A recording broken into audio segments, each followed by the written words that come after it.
बात आज की चैनल के कार्यक्रम दावा दावेदारों में आपका स्वागत है। मैं सुरेंद्र चतुर्वेदी हर रोज आपकी अदालत में किसी एक दावेदार को पेश करता हूं जो अपने दावे के साथ यह सिद्ध करने की कोशिश करता है कि उसकी दावेदारी बहुत मजबूत है। आज जिस दावेदार को लाया हूं वह है किशनगढ़ के शंभू शर्मा। आप भाजपा की जड़ों को सींचने के लिए लंबे अरसे से जुड़े रहे और किशनगढ़ में उनको बच्चा बच्चा जानता है। किशनगढ़ के अंदर चाहे जितने भी बादशाह बनाए गए हों जो आज बादशाह की शक्ल में नज़र आते हों, कहीं जब वो भी ज़मीन पर थे तो इन्हीं के साथ थे।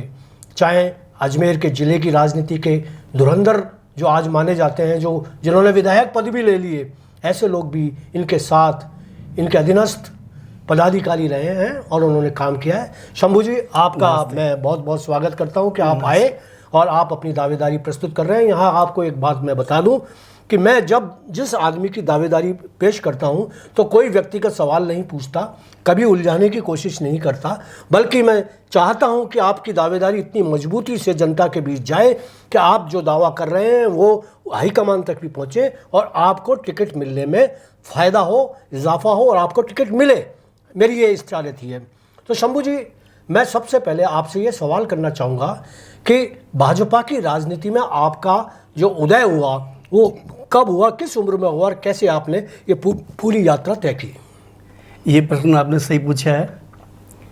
मेरे बाल्यकाल से 3 काम एक साथ चले थे जी, जिसमें शिक्षा, जीवनोपार्जन और राजनीति। जी, चूँकि शिक्षा तो इसलिए कि शिक्षा निश्चित तौर पे बच्चों को स्कूल में डलाते हैं जी, तो डलवाने के साथ शिक्षा प्राप्त करनी पड़ती है। उसी समय के अंदर हमारे एम्पलीफायर का काम था, तो पिताजी कई बार एम्पलीफायर लेकर के ग्रामीण क्षेत्रों में, जैसे मान लो जागरण होता है या और भी कोई काम होता था, तो मुझे भेजते थे। और मेरे बचपन से ही मेरे को सांस्कृतिक गतिविधियों का बहुत शौक रहा, रुचि रही जी। उसी के कारण से क्या मैं गीत संगीत करता था और गीत भी गाता था। तो मुझे प्राइमरी स्कूल में भी सांस्कृतिक सचिव बनने का मौका मिला, मिडिल में भी मिला और हायर सेकेंडरी स्कूल में भी सांस्कृतिक सचिव बना और कॉलेज के अंदर भी AVVP से मैं सांस्कृतिक सचिव का चुनाव जीता। क्या बात है। इसी के साथ ही जब 77 में जनता पार्टी बनी, उस समय जनता पार्टी के संगठन के रूप में वार्डों के चुनाव हुए, तो मेरा वार्ड उस समय था 12 नंबर वार्ड था। उस समय 12 नंबर वार्ड से मुझे कहा गया भाई आपको चुनाव लड़ना है, और मैं चुनाव लड़ा। संगठन का था वो चुनाव, और वो चुनाव में जीत करके वार्ड का अध्यक्ष बना 77 में। उसके पश्चात 80 के अंदर भारतीय जनता पार्टी बन गई जी। तो हमारे किशनगढ़ में श्री किशन जी सोनगरा उस समय मंडल के अध्यक्ष बने। मैंने उनके महामंत्री के रूप में काम किया, लेकिन मैंने बोला कि भाई साहब मेरी उम्र अभी छोटी है तो मुझे युवा मोर्चा में लिया जाए। मैं पुनः युवा मोर्चा में आ गया और नगर युवा मोर्चे का अध्यक्ष के रूप में कार्य मैंने देखा। उसके पश्चात 86 के अंदर मैं युवा मोर्चे का जिला अध्यक्ष बना। तो शहर और देहात अलग नहीं था, एक ही था। और ये जितने भी देहात और शहर के कार्यकर्ता भी पदों पे बैठे हैं, वो सब मेरे साथ में बराबर हम काम किए हुए हैं। कोई किस पद पर था, कोई किस पद पर था। मेरा आपसे ये अनुरोध है। उसके पश्चात मैं भारतीय जनता पार्टी मूल संगठन जिले में 3 बार मंत्री, 3 बार जिला उपाध्यक्ष, 1 बार महामंत्री, 1 बार जिला कोषाध्यक्ष, ये तो रहे मूल संगठन के पद। इसके अलावा भी मैं प्रभारी के रूप में, चुनाव प्रभारी हो संगठन के या मंडल प्रभारी के रूप में, और मैंने एक सदस्यता अभियान चला, उस सदस्यता अभियान का मैं जिला संयोजक भी रहा जी। वो कार्य मैंने किया। और अभी वर्तमान समय के अंदर मैं मंडल का प्रभारी का कार्य देख रहा हूँ। मंडल प्रभारी हैं आप? हाँ जी। अच्छा, तो ये बहुत अच्छी बात है। एक लंबी यात्रा आपने राजनीतिक रूप से तय की, लेकिन मैंने ये देखा कि आप संगठन में ही ज़्यादा रहे और संगठन के अंदर भी आपने जो सेवाएं भारतीय जनता पार्टी की या जनता रिजिम की ये एक लंबी यात्रा है जो हर कोई तय नहीं करता। आपने इतना संयम क्यों रखा? आपको ये दावेदारी विधायक की पहले ही कर लेनी चाहिए थी। आप इस राजनीति के अंदर कहाँ उलझ गए, कहाँ रह गए? देखिए सुरेंद्र जी, किसी भी संगठन से आप अगर चुनाव लड़ने की बात करते हो तो पहले वो संगठन तो मजबूत हो। जी। जिस स्थान पर मैं कार्य करता था, मैंने पहला ये संकल्प लिया था कि मैं इस संगठन को यहाँ पर पूर्ण रूप से मजबूत करूँगा। और उस समय हमारे पास में उम्मीदवार नहीं हुआ करते थे चुनाव लड़ने के लिए। और फिर इस चुनाव के अंदर अर्थव्यवस्था भी देखी जाती है, आर्थिक स्थिति भी देखी जाती है। तो हम तो उस समय छोटी उम्र में थे, तो छोटी उम्र में होने के नाते हमने जो उचित समझा उनको उम्मीदवार बनाया और उनको चुनाव लड़ाया। संयोगवश वो एक बार चुनाव हारे, एक बार चुनाव जीते, सीटिंग एमएलए के नाते फिर उन्होंने चुनाव लड़ा, तो 15 साल ये भी निकल गए। उसके पश्चात जब राजनीतिक तौर पे कई बार जाति के समीकरणों की बात होती है, तो हार का जो कारण रहा वो विशेष वर्ग से रहा।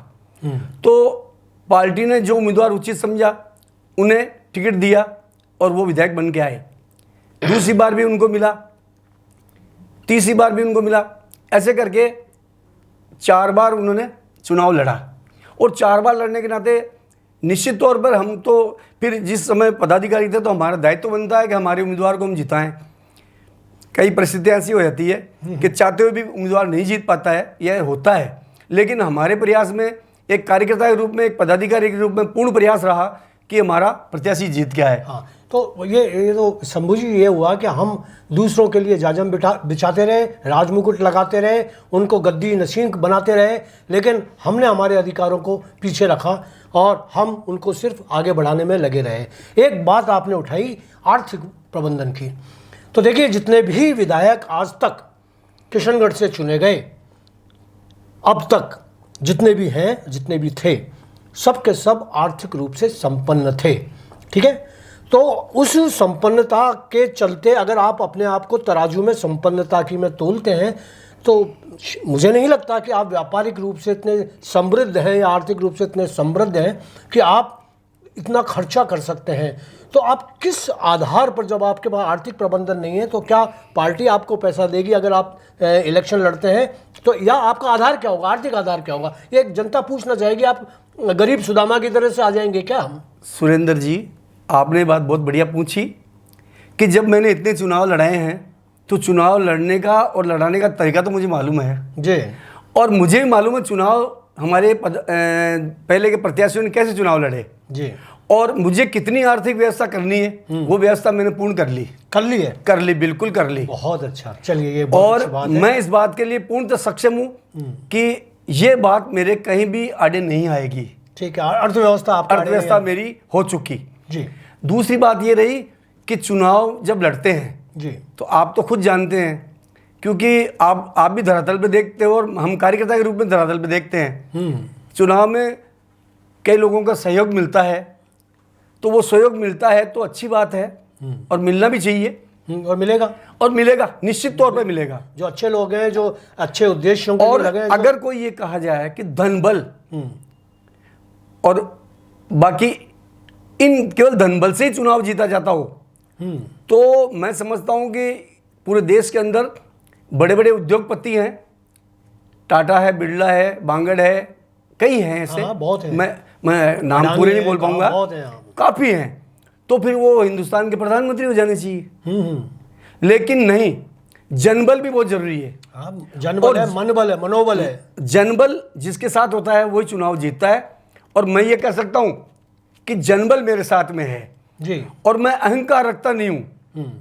कई लोग अहंकारी बातें करते हैं लेकिन मैं अहंकारी बातें नहीं करता। मैं ये कहता हूं कि जनता का स्नेह, जनता का प्यार और जनता का जो मत है वो मेरे साथ है। और अगर मुझे पार्टी टिकट देती है तो सीट पार्टी के लिए जीता के लाने की बात जो है वो जनता ही तय कर देगी। जनता तय कर देगी। तो वैसे आपके जो अभी समकक्ष जो लोग बाग हैं और जो टिकट मांग रहे हैं, जो दावेदार हैं, बहुत सारे किशनगढ़ से दावेदार मेरे पास आए और उनकी दावेदारी भी बहुत मजबूत थी। मैं उनको नहीं कह सकता, और जातिगत समीकरण के आधार पर कहा जाए तो बहुत मजबूत लोग हैं वो लोग आपसे जो कर रहे हैं। आपका जातीय आधार, अगर मतलब आपका तो अब मैं समझता हूँ कि आप ब्राह्मण हैं, तो ब्राह्मणों का जातीय आधार मतों का अगर देखा जाए तो किशनगढ़ में क्या रहेगा? देखिए, आपने ये बात सही पूछी है क्योंकि राजनीतिक तौर पे और पत्रकारिता के तौर पे ही बात पूछी जाती है जी। लेकिन मैं किसी वाद में विश्वास नहीं करता। ये बात मैंने एक चैनल पर पहले भी कही थी जी। मेरे लिए भारतीय जनता पार्टी उसका जो कमल का फूल है वही एक परिवार और वही जाति है। हमारी पार्टी में ये कहा जाता है कि भारतीय जनता पार्टी एक परिवार है और उस परिवार के अंदर सभी जाति के लोग काम करते हैं और वो सारी जाति के जितने भी लोग हैं वो मेरे परिवार के लोग हैं। लेकिन एक विशेष जाति की अगर यदि बात करें हम तो जातिगत समीकरण की बात करें, पूर्व चुनाव हुआ था तो आपको ध्यान है जो विधायक निर्दलीय के रूप में जीत के आए थे तो उनका आधार क्या था, आप भी सोच सकते हैं। जी जी। तो यदि व्यक्ति किसी न किसी जाति के अंदर पैदा तो होता है, मैं ब्राह्मण जाति से हूं तो ब्राह्मण जाति का वोट बैंक वहां है। बाकी है ना, जैसे ब्राह्मण का तो है, बाकी भी सारे वोट आप। हाँ, वो तो मेरा परिवार है। मैंने आपको ये बात इसलिए कही कि आप निश्चित तौर पर पूछते हैं और राजनीतिक पार्टी भी बात पूछती है क्योंकि सब जानकारी प्राप्त करती है। तो मेरा आपसे अनुरोध यही है कि मैं तो पूरी भारतीय जनता पार्टी को एक परिवार मानता हूं। नहीं, आप मानते हैं भारतीय जनता पार्टी को, और भारतीय जनता पार्टी आपको कितना परिवार के अंदर शामिल करती है ये एक प्रश्न होता है। ये बड़ा कड़वी बात है, लेकिन हमेशा जब दावेदार अपनी कितना भी मजबूत हो, कितना भी जमीन से जुड़ा हुआ हो, कितना भी फैलने वाला छायादार वृक्ष हो, लेकिन जिस समय वो टिकट देखने का मामला आता है तो उस समय बहुत सारी चीज़ें नापी तोली जाती हैं। थर्मामीटर बहुत अलग अलग किस्म से लगाए जाते हैं। बिल्कुल सही कह रहे हैं। अगर ऐसा है तो पिछले जो जितने चुनाव हुए उसमें अब तक आपको टिकट मिल जाना चाहिए था, लेकिन आपको अब तक टिकट नहीं मिला। उन लोगों को मिला क्योंकि थर्मामीटर में आपका तापक्रम उनके अनुकूल नहीं था। देखिए, मैंने आपको पहले भी कहा था कि मैं संगठन में जैसे काम करता रहा, उसके बीच में 2018 में मैंने टिकट मांगा था जी। लेकिन पार्टी ने जो सोशल इंजीनियरिंग है उसके तहत मेरे को देना शायद उचित नहीं समझा जी। वो बात अलग थी। और हर बार के चुनावों के अंदर परिस्थितियां चेंज होती है जी। एक सी परिस्थितियां कभी नहीं रहती। ठीक है, आपकी जो परिस्थिति बनी है वो मेरे पक्ष में है और मेरे पक्ष में दिख रही है। और मुझे भी देखो, आदमी विश्वासी होता है, मुझे पूर्ण रूप से विश्वास है कि पार्टी मुझे टिकट देगी और सिंबल देगी और मैं चुनाव लड़ूंगा। सोशल इंजीनियरिंग फिर हो गई तो? सोशल इंजीनियरिंग होगी, आप सही कह रहे हो, फिर हो जाएगी। पिछली बार भी हुई थी। आप बिल्कुल, हर बार होती है, हर बार होती है, सही कह रहे हो आप। लेकिन शायद उस समय उस जो सोशल इंजीनियरिंग हुई मैंने भी अपने मत रखे थे, शायद पार्टी उस बात को मानने के लिए तैयार नहीं थी। लेकिन ये 18 का जो चुनाव हुआ उसके अंदर जो रिजल्ट आए उससे वो जब सारी अगर गणित लगाएंगे तो उनको इस बात का एहसास भी हो जाएगा और उनकी गणित भी लग जाएगी कि शंभू शर्मा जो गणित बता रहे हैं और जो जाति के समीकरण बता रहे हैं वो बिल्कुल सत्य है। ये मेरा आधार है। अच्छा, चलिए, मैं तो मानता हूँ आपको टिकट मिल गई। हाँ जी। और चुनाव भी जीत गए आप। चलिए, बिल्कुल बिल्कुल। तो आप किशनगढ़ के लिए क्या करेंगे? क्या एजेंडा है आपका जो आज तक जो लोग विधायक रहे वो नहीं कर पाए? आप उनको सपनों को पूरा करेंगे कि आपको पार्टी आप पर गर्व करे और आपको कहे कि अरे वाह, अच्छा आदमी चुना, जनता ये कहे कि वाह क्या विधायक चुना है? तो आप बताएं, आपका सपना क्या है? देखिए, मेरा सबसे पहला कार्य जो अगर रहेगा, अगर मैं विधायक बनता हूं तो जी, मेरा पहला कार्य रहेगा कि किशनगढ़ के अंदर 24 घंटे के अंदर अंदर पानी की सप्लाई हो। वाह, ठीक है। क्योंकि आज मैंने देखा कि सब कुछ होने के बावजूद हमारे पूर्व विधायक भागीरथ जी चौधरी थे, उन्होंने जब 2 टंकियां हुआ करती थी तो आज करीब 25 टंकियां हो रही है जी। 25 टंकियां हो गई, पाइपलाइन नहीं आ गई, उसके बावजूद ही इन 5 सालों के अंदर 24 घंटे में पानी नहीं आया। बेहतर घंटे में पानी आ रहा जी। है। सारी महिलाएं दुखी है, परेशान है, वो मैं देख रहा हूँ। पहला कार्य तो वो होगा जी। दूसरा कार्य मैं ये करूँगा कि सिटी व्यवस्थित होने के नाम पर जो भी काम तो बहुत कुछ हो रहे होंगे, लेकिन अभी जो नए कुछ निर्माण हुए जी। उसमें पुराने बस स्टैंड से लेकर के और ये कटारिया ट्रांसपोर्ट कंपनी आती है जी, वहाँ तक की कॉलोनियाँ डूब क्षेत्र में पड़ गई। और वो डूब क्षेत्र में पड़ने के कारण वहाँ की कॉलोनी के लोग बहुत परेशान हैं। एक थोड़ी सी बरसात भी हो जाती है तो वहाँ बिल्कुल पानी इकट्ठा हो जाता है। मेरा ऐसा प्रयास रहेगा कि उस पानी का निकास करने का प्रयास करूँगा जी, ताकि वहाँ की कॉलोनी के लोगों को ये परेशानी कभी नहीं उठानी पड़े। ठीक है।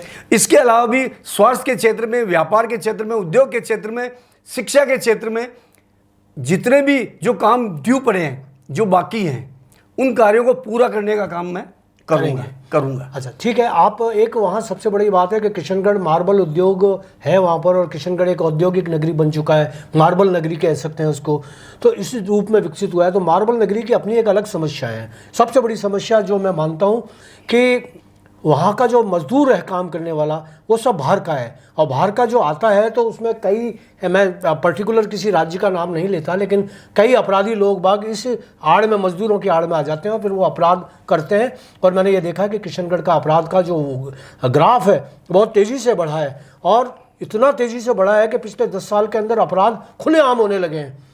सारे आम नशा, शराब, ये वो सब सारे नशे आने लगे। इसके खिलाफ आप क्या सोचते हैं? जो विषय मैं भूल गया था जी, उस विषय के बारे में आपने बताया जी जी, ये बहुत अच्छा लगा मुझे। जी देखिए, यदि जनप्रतिनिधि जी अगर खुद चाहे तो वहाँ की कानून व्यवस्था को ठीक कर सकता है, और अगर मान लो आपने किसी प्रकार के समझौते कर लिए तो फिर कानून की व्यवस्था ठीक नहीं हो सकती। जी, कानून में सब व्यक्ति बराबर हैं और किसी के साथ में अन्याय नहीं होना चाहिए, और वहाँ पर पुलिस प्रशासन क्या कार्य कर रहा है उस पर भी नज़र रखनी चाहिए। और अगर मान लो वहाँ का अपराध क्षेत्र बढ़ता जा रहा है, या अपराध की गतिविधियाँ बढ़ रही है, या अपराध का ग्राफ बढ़ रहा है, तो जनप्रतिनिधि को पूरा ध्यान देना चाहिए, और ध्यान दे करके उस अपराध को रोकने का प्रयास करना चाहिए। जी, रोकने का आप मतलब कहना चाह रहे हैं कि आप भी करेंगे, जब आप विधायक हो जाएंगे तो आप भी करेंगे कि रोकने का प्रयास करेंगे और कानून व्यवस्था बनी रहे। एक और सवाल है कि किशनगढ़ के अंदर जिस तरीके के रोजगार हैं, रोजगार के अवसर तो बहुत हैं, उपलब्ध हैं, उसके बावजूद भी युवाओं के अंदर जो एक बेरोजगारी का भाव है, और वहाँ लोकल जो स्थानीय युवा हैं वो मोस्टली है ना इधर से उधर भटकते रहते हैं, कभी इधर कभी उधर। तो आप उनके लिए क्या योजना रखते हैं? देखिए, एक बात मैं कहना चाह रहा था आपको, किशनगढ़ विश्व में प्रसिद्ध मार्बल नगरी तो है जी, लेकिन अन्य उद्योग अभी ऐसे बहुत से बाकी पड़े हैं जो यदि यहाँ जो रिको क्षेत्र बने हैं उन रिको क्षेत्र में यदि वो उद्योग आ जाते हैं तो हजारों हजारों युवकों को एक अच्छा रोजगार मिल सकता है जी। और उसके अलावा भी कुछ गवर्नमेंट की तरफ से कुछ ऐसी अगर कुछ योजनाएं आ सकती हो जी जिसके अंदर युवाओं को रोजगार मिल सके जी, तो मेरा पूरा प्रयास रहेगा कि वो यहाँ पे स्थापित हो किशनगढ़ में। बिल्कुल बिल्कुल, ये बहुत अच्छी बात कही आपने। और कोई ऐसा जो आपका सपना ऐसा लगता हो कि किशनगढ़ में, क्योंकि आप पले हुए हैं, बड़े हुए हैं, शिक्षा ग्रहण की, राजनीति की, तो आपको कहीं कोई ऐसा दावा ऐसा लगता है कि आपका ये बता देने से दावा मजबूत होगा, तो आप मेहरबानी करके वो भी बात बताएं। देखिए, किशनगढ़ बहुत प्राचीन नगरी है और किशनगढ़ में दर्शनीय स्थल भी बहुत हैं, लेकिन अभी क्या है कि वो स्थल तो हैं लेकिन व्यवस्थित नहीं है, व्यवस्थित नहीं है। जी, मेरा प्रयास ये रहेगा, अगर मान लो कि किशनगढ़ में जैसे मान लो कि मुझे चांस मिला, मौका मिला, तो मैं उस दर्शनीय स्थलों को भी जो है ना एक योजना बना करके और उनको व्यवस्थित करने का और अति सुंदर बनाने का प्रयास करूंगा। जी जी, जिससे लोग दूर दूर से देखने आवे कि किशनगढ़ में ऐसी जगह। आज मैं एक बात बताऊंगा आपको बहुत जोरदार, किशनगढ़ में नवग्रह का मंदिर है जी, और वो वही विश्व प्रसिद्ध है। अच्छा। पूरे विश्व के अंदर एकमात्र मंदिर है। ओहो, एक मंदिर है, आप किसी भी किताब में उठा के देख लीजिए कि नवग्रह मंदिर कहाँ पे है, तो किशनगढ़ लिखा हुआ आएगा आपको। लेकिन उस नवग्रह मंदिर में आज तक कोई विकास का काम नहीं हुआ, जबकि समय समय पर काफ़ी दूर से लोग उस नवग्रह मंदिर को देखने आते हैं, लेकिन उसका विकास नहीं हुआ। मैं चाहूँगा यदि ये अवसर मुझे मिला उस नवग्रह का भी करूँगा। एक पास में पीताम्बर की गाल है, आपने सुना होगा ना? बिल्कुल बिल्कुल, गया हुआ हूँ मैं, देखा हुआ है। पीताम्बर की गाल के अंदर भी आज जो दर्शक या दर्शनीय स्थल है वहाँ जो लोग जाते हैं, गोट बोलते हैं उसको, गोट करने के लिए जाते वहीं जाते हैं, हैं। पिकनिक गोट करते हैं। कई बार उनके साथ में घटनाएं भी हो गई कि मधुमक्खियाँ उनको खा गई और वो बड़ी परेशानी हो गई। तो मेरा ये कहना है कि उस पीताम्बर की गाल को भी जो है आप एक योजना के द्वारा सुरक्षित और एक भव्यतापूर्ण किशनगढ़, भव्यतापूर्ण हमारे दर्शनीय स्थल और कानून की व्यवस्था किशनगढ़ में हो, आम पब्लिक को उनकी आवश्यकताओं की पूर्ति पूरी मिले। और मैं चाहता हूं कि किशनगढ़ मार्बल नगरी के होने के बावजूद भी हर क्षेत्र में उसका नाम पूरे विश्व में हो, ऐसा मेरा प्रयास रहेगा। ये हैं शंभू शर्मा, जिनकी दावेदारी आपने सुनी। किस मजबूती के साथ उन्होंने अपना दावा पेश किया। सर्वांगीण विकास किशनगढ़ का हुआ या ना हुआ, लेकिन वो जब आ जाएंगे तो होगा, ये दावा उन्होंने पेश किया। और उन्होंने बताया कि शिक्षा, स्वास्थ्य, मूलभूत सुविधाएं, पर्यटन, क्राइम, सब पर वो कंट्रोल रखेंगे और एक सुनियोजित शहर को विकसित करने में अपनी दावेदारी का पूरा लाभ उठवाएंगे। मेरी कामना है कि भारतीय जनता पार्टी उनके दावे को अच्छी तरह से ले, मजबूती से ले, और जिस तरीके की दावेदारी वो पेश कर रहे हैं उसको स्वीकार मिले और जनता भी उसे समर्थन दे। मैं ये चाहूँगा शंभू शर्मा जी कि आप बाकायदा टिकट लेकर चुनाव लड़ें, चुनाव जीतें। आपके लिए बहुत बहुत शुभकामनाएं। अगर आप विधायक बनकर आए तो मुझे खुशी होगी कि आप मेरे पास आएंगे तो मैं फिर आपके दावों को याद दिलाऊंगा कि आपने ये दावे ये स्वीकार किए थे। इतना ही आज। और सुरेंद्र जी, मैं एक बात कहना चाहूँगा जी। आपको और आपकी पूरी टीम को एक बार मैं बहुत बहुत धन्यवाद करना चाहूँगा। बहुत बहुत कि शुक्रिया। आपने मेरी बात को रखने का मौका दिया, अवसर दिया, ये मैं इसके लिए बहुत बहुत आभारी हूँ आपका। बहुत बहुत शुक्रिया आप आए इसके लिए। दोस्तों, आज के दावे में इतना ही। अगले मुलाकात फिर होगी। मैं एक नए दावेदार के साथ कल फिर आपके हाजिरी दूंगा आपको और आपकी अदालत में उसका दावा पेश करूंगा। मुझे यकीन है यह कार्यक्रम आपको पसंद आ रहा होगा। कार्यक्रम पसंद आया तो लाइक करें, सब्सक्राइब करें, शेयर करें। धन्यवाद।